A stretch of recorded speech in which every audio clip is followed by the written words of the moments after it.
Selamat datang di Sitasi Talk.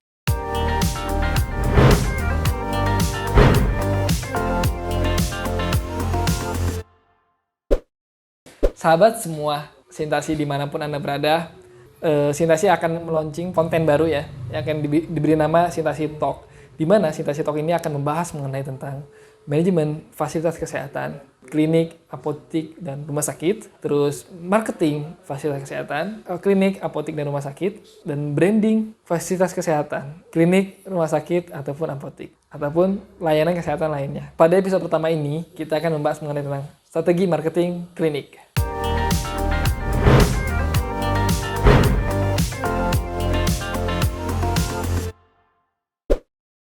Bagaimana sih strategi marketing klinik? Apakah berbeda dengan bisnis-bisnis lainnya? Apakah sama dengan kita? Apabila kita membuka bisnis online shop, ataupun bisnis kuliner, food and be, atau bisnis-bisnis lainnya di luar sana. Apakah sama atau berbeda? Gimana menurut teman-teman? Apakah sama atau beda? Nanti bisa tulis di komen ya.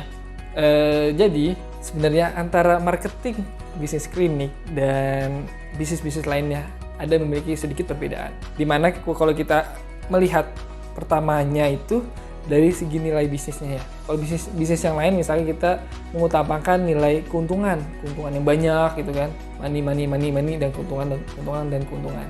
Nah, tapi kalau beda di bisnis klinik, kita selain bagaimana kita bisa mempertahankan sebuah fasilitas kesehatan kita bisa terus berjalan, tapi kita harus memikirkan bagaimana visi dan misi kemanusiaannya, yaitu membantu sesama atau membantu seorang yang sedang sakit, terus kita berikan layanan kesehatannya. Di situ perbedaannya yang kedua. Nah, dari sana akan mengerucut bagaimana strategi marketing yang harus kita lakukan. Tidak semua bisnis online shop atau bisnis lainnya yang bidang umumnya bisa langsung kita terapkan ke dalam template bisnis fasilitas kesehatan atau bisnis klinik. Tidak bisa semua seperti itu. Nah, saat ini, Sintasi Talk akan sharing beberapa tips bagaimana bisnis klinik bisa terus maju dan melesat di era pandemi. Menurut teman-teman gimana? Apabila saat kita pertama kali mendirikan klinik ya, saat pertama kali kita mendirikan klinik, terus apa yang harus kita lakukan pertama kali? Apa coba? Kalau misalkan food and be, kuliner gitu ya, pinggir jalan misalkan, kita undang influencer. Oh betul, bisa. Kita bisa mengundang influencer. Terus yang kedua, kita mengadakan promo gitu kan. Promo makanan, buy one get one biasanya. Terus yang ketiga, bisa juga kita mengenakan, kalau food and be kan kita ada deliver online ya. Gratis ongkir misalkan. Nah, itu bisa dilakukan. Nah, tapi dari bisnis food and be ke bisnis klinik, kita harus ada penambahannya. Yang pertama apa? Saat kita misalkan baru mendirikan klinik, jadi nih klinik, ya kan? Nah, terus kita harus memasarkan klinik ini ke publik gitu kan, keluar bagaimana sih caranya gitu kan. Yang pertama kita bisa menggunakan strategi tadi, promosi layanan yang ada di klinik kita. Nah, terus yang kedua kita mengenalkan siapa saja staf atau tenaga kesehatan yang ada di klinik kita. Nah, kita harus mengenalkan nih petugasnya atau tenaga kesehatannya siapa saja, biar publik melihat, oh iya dokter ini bagus nih melayaninya gitu. Misalkan dokter ini bagus melayaninya, nanti kita dikemas dalam video, misalnya video edukasi, video sharing. Nah, itu bisa dilakukan. Terus yang ketiga kita bisa melakukan misalkan event-event kayak misalkan donor darah gitu kan, atau selanjutnya itu sunatan massal, dan masih banyak lainnya gitu ya. Itu poin pertama. Yang pertama kita mensosialisasikan harga untuk pemeriksaan pertama kali kunjungan pasien datang. Yang penting pertama tuh kita harus mengambil pancingnya dulu gitu ya. Mengambil pancing itu kita memberikan umpan, dan di mana nanti harapannya pada datang ya para yang peminat ingin berobat, ingin kontrol kesehatan secara gratis dan segala macamnya, itu kita harapkan akan berkunjung ke klinik. Harusnya mereka untuk pertama kalinya dengan harga spesial atau dengan harga promo saat ini pasti akan datang ke klinik. Nah, kita lanjut ke poin selanjutnya. Di poin selanjutnya, saat ini sudah, apalagi di era pandemi ya, kita sudah mungkin berjalan pandemi itu sudah hampir 1 tahun ya, 1,5 tahun lah. 1,5 tahun kita udah melalui fase pandemi. Kita semua tuh sudah tahu bagaimana prosesnya perubahannya dari habit masing-masing kita, masing-masing diri kita, masing-masing. Coba kalau kita misalkan pesan makanan aja, pesan makanan kita pasti udah mengandalkan banget ya namanya pesan online gitu kan. Terus belanja bulanan, nah itu juga udah belanja Mart ya gitu. Jadi hampir rata-rata sekarang udah berubah, terutama sekali lagi kalau misalnya kemarin siapa yang beli baju lebarannya online, coba siapa coba? Nah, hampir semua pasti 80% mungkin yang nonton nanti hampir semua sudah pada belanja online. Nah, terus bagaimana dengan klinik gitu kan? Apa klinik bisa dibuat seperti itu gitu kan? Apakah bisa semua layanan bisa diterapkan dalam hal onlineisasi? Tidak semua hal bisa dilakukan. Nah, saat ini yang bisa dilakukan kita yaitu memberikan layanan bagaimana kemudahan untuk pertama kali pendaftaran, bagaimana kemudahan pendaftaran si pasien ke klinik, kemudahan pertama ya pendaftaran. Mungkin teman-teman nanti para pemilik klinik bisa membuat hotline layanan ya, nomor bisa menggunakan WhatsApp saat ini, yang ini kan ada WhatsApp bisnis ya, mungkin bisa diterapkan apabila belum pakai WhatsApp bisnis bisa migrasi ke WhatsApp bisnis, dimana nanti semua fitur-fitur layanan sudah bisa kita buat otomatisasi gitu teks-teksnya. Selanjutnya yang kedua itu bisa menggunakan, sekarang kan lagi trennya telemedicine ya, yang dimana kalau kita lihat mungkin rumah sakit besar sudah pada punya aplikasinya masing-masing, yang dimana dia bisa meliputi pendaftaran pasien gitu kan, terus konsultasi dokter secara langsung gitu kan, terus selanjutnya video call dengan dokter atau telepon dokter. Hal-hal ini kan naik tingkat dari misalkan pertama kita pakai nomor WhatsApp dulu deh, nomor WhatsApp yang gratis dulu. Nanti yang kedua bisa diupdate pengembangan aplikasi menggunakan aplikasi sendiri, karena pada intinya kita kan males juga ya pindah-pindah aplikasi gitu kan. Nah, tapi kalau misalnya ada satu aplikasi yang dimana satu aplikasi ini bisa mempermudah layanan pasien, nah otomatis mereka akan menggunakan aplikasi itu. Nah, terus yang ketiga selanjutnya kita lanjut ya. Minum dulu. Haus. Minum dulu ya. Nah, selanjutnya setelah tadi yang pertama kita sudah mengetahui caranya, yaitu membuat promo gitu ya, dan menginformasikan layanan kesehatan. Yang kedua itu memberikan kemudahan untuk pasien mendaftar di klinik kita, bisa dengan apapun gitu ya. Terus yang ketiga itu bagaimana kita mengatur atau memanage konten aset digital klinik kita. Karena saat ini kan ada istilahnya kan ada sekolah digital gitu kan. Nah, sekarang kita buat baru nih klinik digital. Yang dimana klinik ini akan mempunyai aset digital gitu. Apa aja sih aset digital itu coba?